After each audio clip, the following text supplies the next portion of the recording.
Hello, and welcome to Naturally Timeless Photography. My name is Rich, and in this video, I'm going to show you how to use the next selection tool within our toolbar. So if we go over to the toolbar and click right here, we'll notice that there's the freehand tool. In a previous video, I showed you how to use the main selection tool, but we're going to use this one today. And if you look over here to the right, there is no shortcut key, so you would have to open this manually. So let's click on that.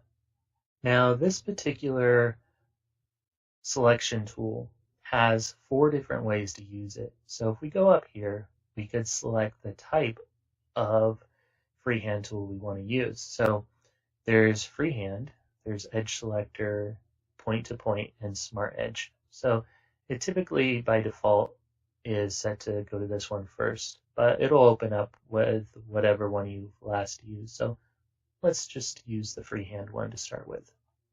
So I'm going to use this object here, and I'm going to try to zoom in a little bit so it's a little easier to see.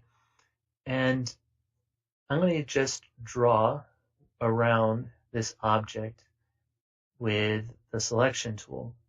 Now, it is a little easier if you have a pen pad, but if you don't, you could just use a mouse like I'm going to for demonstration purposes right now. So I'm just going to start off on one of the corners and slowly draw around this object and try to get it the best I can. And then I'm going to let go of my mouse key and it selects it like that. Now, the selection tool can be used for many different things to combine stuff with other photos, to remove a section so the background layer will be visible. But I'm going to show you what you could use this one for right now.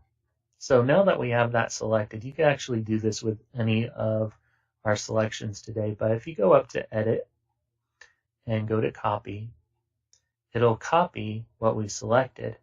And then we go back up to Edit, and we could choose whether we want to paste it into a new image or as a new layer or as a new selection. But I'm going to paste it as a layer and show you what it does.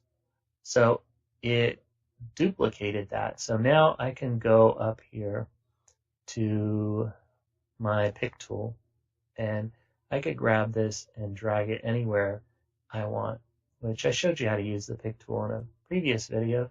So if you want, you could go back and watch that. But that's how we could do that with this particular tool. So let's click Control Z or Command Z to get rid of that, and do it a couple times until we're back to where we started. Now let's go back to our freehand selection tool. So we'll just click on that, and we'll go up here to our selection types, and I'm going to go to the top one here, the edge selector, and show you how this one works.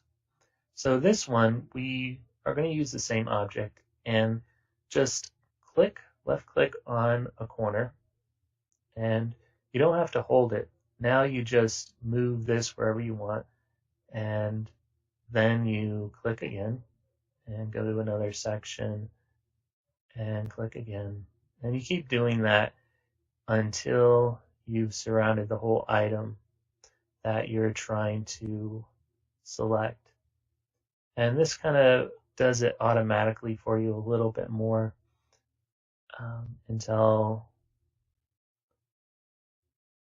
we're around where we're at. And then when we get done with selecting what we wanted, you right click the mouse and it'll select it for us. Now we have an option to grab and drop this, or we could go back up to Edit and do what we did previously where we copy and paste it somewhere else.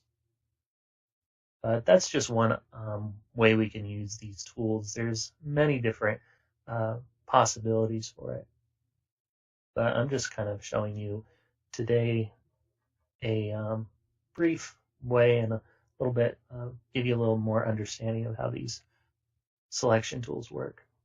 So if we hit Control Z again, That'll take us back to where we started, and now we'll go up to our selection type, and this time we're going to go point to point. So we just used edge selector, and point to point does pretty close to the same thing. You left click and drag to a section of the object you want to select, and left click again, and you just keep doing that until you get around, and it should be done. And then you just right click and it should select the item.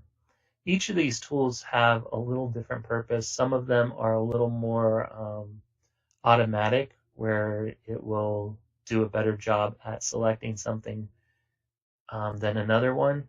But sometimes the other tool or other selection tool that we're using might do a better job. So you just kind of got to try out it for yourself. But now that it's selected, we can drag and paste it somewhere else, or we could do what we did previously, going to the copy and paste it. There's also the actions if we do magic fill, just like we did with our previous video. It should delete that and fill it in with something else, but it didn't do too good of a job. So let's Control Z and Control Z one more time, and that brings us back to the start. So now let's go back up here and click on our selection type, and we're at our last one. So this one is Smart Edge. This one is a little different. It kind of takes a little more of the guessing work out of it. So we can left click a section and drag this over. And if you notice, there's a gap between the selection tool.